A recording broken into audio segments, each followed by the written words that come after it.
Hey, it is Stephanie, please, and I know it's been quite a long time since I checked in. I promise it's not because I've given up on streaming or hate everybody or don't feel like doing this anymore. It is actually because I'm currently at my sister's house and it's taking a long time to move everything in my life over to here. So I have been slowly but surely moving things over here and getting into the process of being able to stream again. So yeah, that's why it's been a while. What I want to talk about today though has to do with all that kind of chaos in our lives right now. I may be one of the few people who basically moved and went from sleeping on a normal bed to sleeping on an air mattress.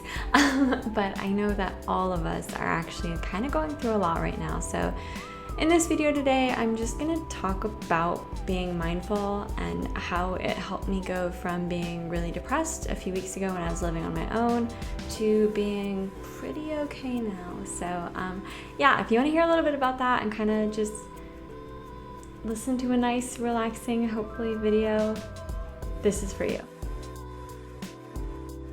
Trigger warning, I'll be talking about eating, coping mechanisms, and mental wellness issues. This is not an advice video per se. There's no right answer to things. Just make sure that you're taking care of yourself in whatever way feels best for you.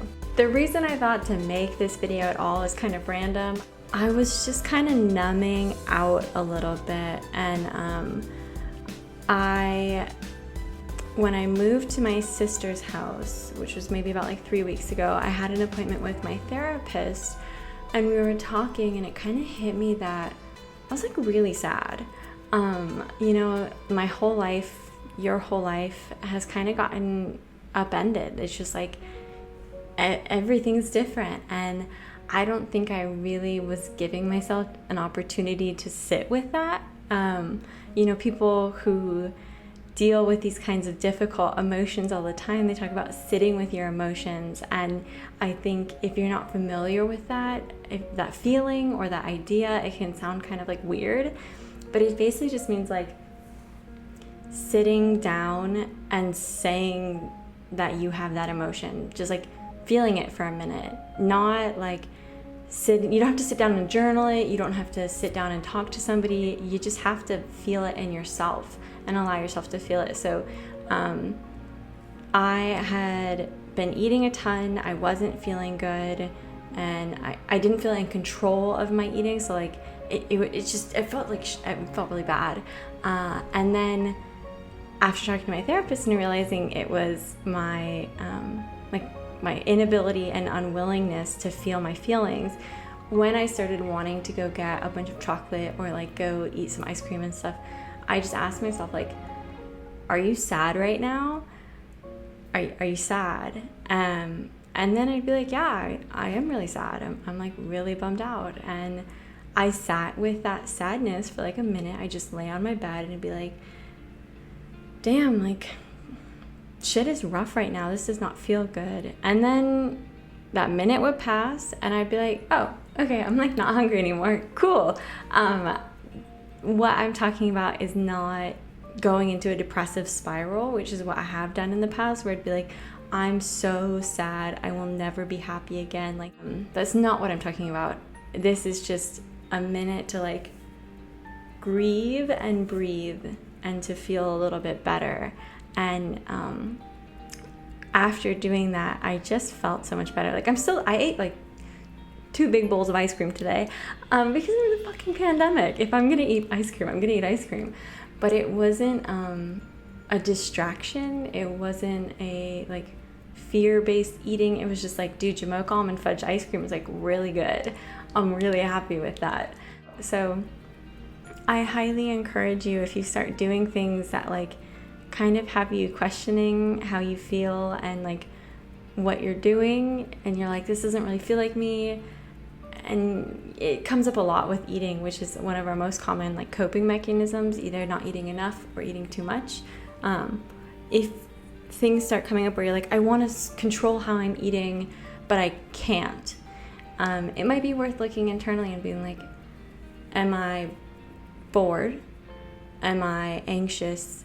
Am I depressed? And if you say I am one of those 3 things and I think eating will help me feel better, go for it. I am absolutely not advocating for like not eating as a coping mechanism.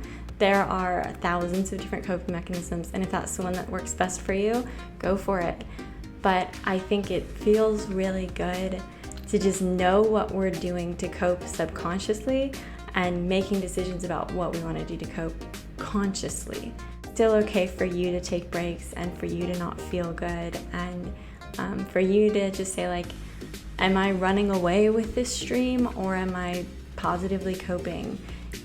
There's no right answer. So yeah, if you are creating content, I hope you keep doing it mindfully with yourself. And if you're not, if you're working, if you're unemployed currently, I hope you keep asking yourself important questions, because you matter, and you matter to you more than you think, maybe, I think.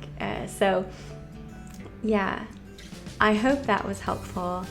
And if you want to kind of just, with me, take one big deep breath, I would love to close out this YouTube video, this very random video, very random return to YouTube, with a nice, deep, calming breath.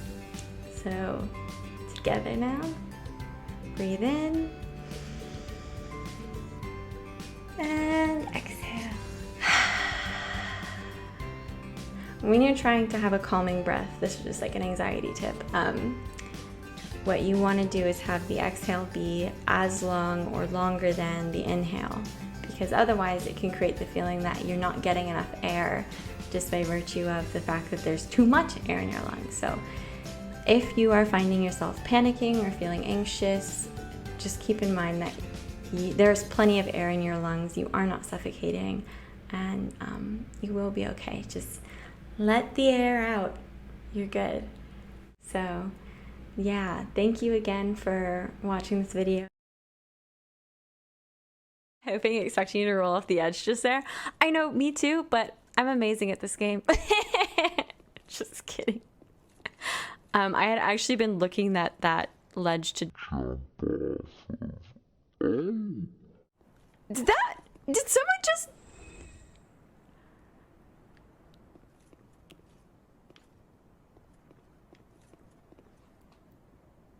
Oh.